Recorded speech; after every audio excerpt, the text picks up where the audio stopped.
Good evening, board members. I wanted to provide a further update on the Promise Schooler Programs grant that we recently submitted. As I shared with you at your last meeting, we are working frantically to pull it together and get our submission in by March 1st.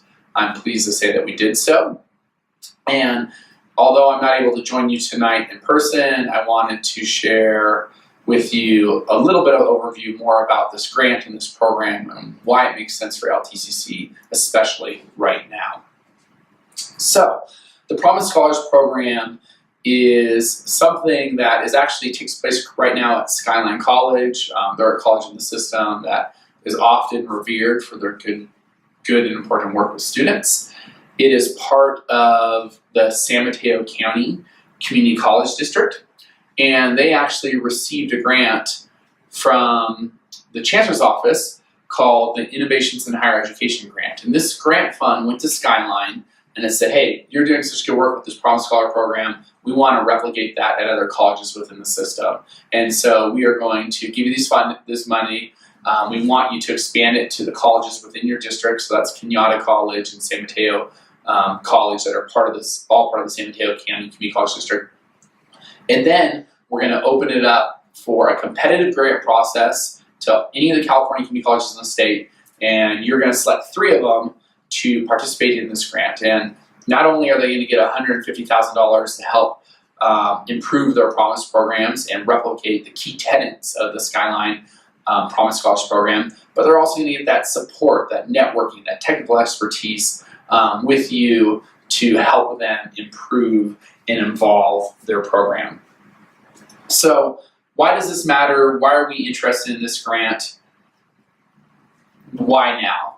So this is really kind of evolving Promise, right? Promise to this point has been very much an access initiative, right? We give you a free year of tuition, that gets you here, right? It does bring in more students. We're seeing more first-time, full-time students come to us as a result of our Promise program. We're now able to serve our Nevada side basin residents as well through this Promise program. So we've made good strides here. What we're trying to do is shift this to a completion program, right? So not only are we using Promise to access and get students in, but we're using Promise to wrap around additional supports and services on the students to help them complete and give them a handful of supports and also carrots along the way to keep moving, keep persisting, and get toward that on-time completion. So you might say to me, Jeff, we're already doing this for our students. And I would tell you, we are doing this for many of our students. But unfortunately, it's somewhat inconsistent at times, and it isn't delivering the results we want. So for instance, we are often referred to as a 2-year college, right? You hear that often. Lake Tahoe Community College, we're a 2-year college.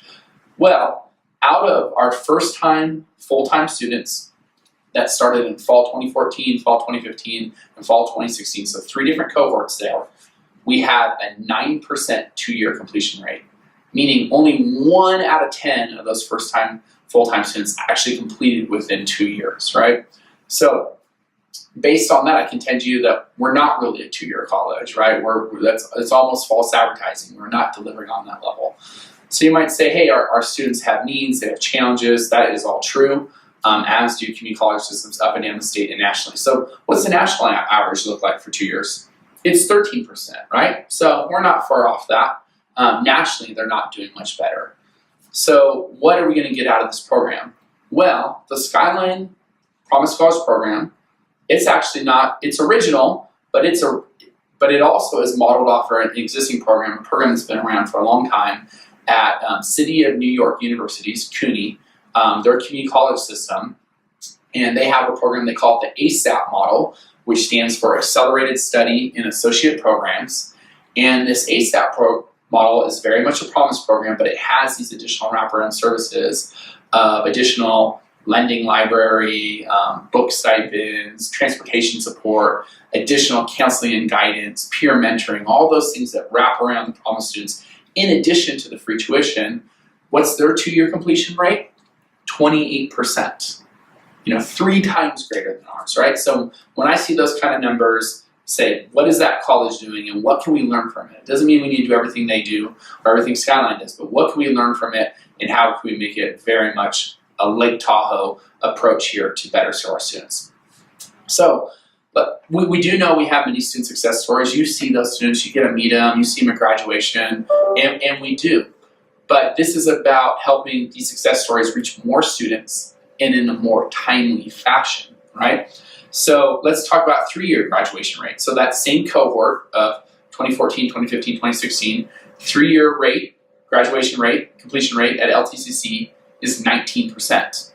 Okay, that's better. We went from 1 in 10 to 1 in 5 with that additional 3rd year. What's the national average look like? 22%. Okay, we're not far off that. So again, we're right there in the pack with how things are happening nationally.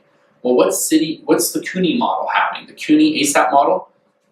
Wait for this, 53%, right? More than half their students are completing within 3 years, right? Those are remarkable results. And they have a very clear playbook, if you will, to get there. Skyline has been mentored by them. Skyline College has been one of their replication sites, and now Skyline has created their Problem Scholars program. And through this grant, they're saying, hey, you can replicate what we do. You can learn from us. You can get some resources to support you along the way, and we're going to try and pass our lessons along so that way more colleges in the state and the nation are better serving all our students. So that's the why, right? This makes a big difference for our students. We've seen the statistics. We've done well. We know we can do better. So I want to talk to you a little bit about the grant. You know, some people might say, well, oh man, we're only getting 19% in 3 years. We're not doing good things. Well, we are doing good things. And I think that's what makes us well positioned to receive this grant. We don't know yet, but we were asked to complete this grant application. You should have a copy of this kind of linked with your materials.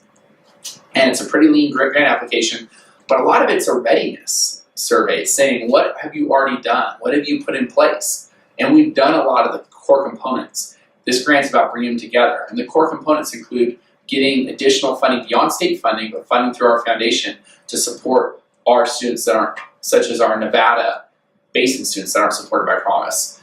It's providing a lending library, and now we have priority access for our Promise students along with some other student groups to that lending library.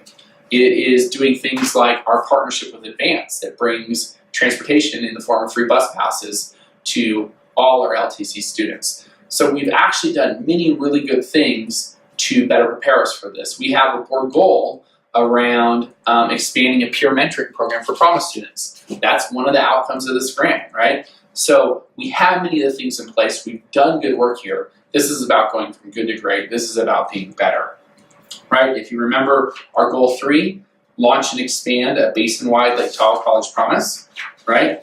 And some of the elements for this is provide additional support students and counseling for Promise students.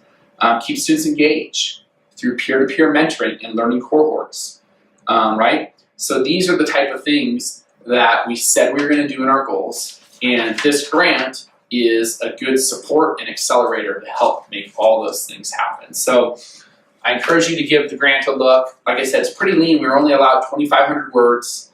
So we were very concise and precise in our language. A couple of appendices were allowed to kind of show some other things we're doing.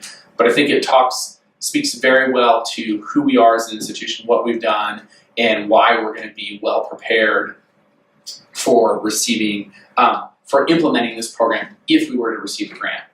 Now, I would contend to you, if we receive this grant, of course we need to move forward with this program. But I would go further to say, if we don't receive this grant, we still need to move forward with this program, because for me, 9% in 2 years is simply not enough. We need to do better by our students. And it's not just about getting there, but it's getting them there in a timely fashion before they burn through all their Pell funds or other financial aid, so they can get onto a 4-year degree and get up to those, get up to a living wage either through their 2-year degree here or a 4-year degree or other additional certificates. So that's what this program's about. I'm hopeful, fingers crossed, that we'll be competitive for this grant. I think we should all be proud of our grant application because it speaks to the many good things we do. I want to take a moment to give special thanks to Nick Barclay and Diane Lewis, who are the two individuals who did a good chunk of the grant writing, really under a very short order for us to pull this grant together. So I want to kind of acknowledge them on helping getting this grant submitted. So more on this later. Of course, it's my great hope that I'll be able to give good news in the future. But like I said, even if we don't receive this grant, these are the type of things we should be learning from and trying to do for our institution and for our students. So thank you. I look forward to I appreciate your support. I appreciate your support on us submitting this grant. I look forward to having further in-person conversations with you on this. If you have any questions, if you're a board member or, of course, a member of the campus community, feel free to reach out to me directly. And thanks again for listening.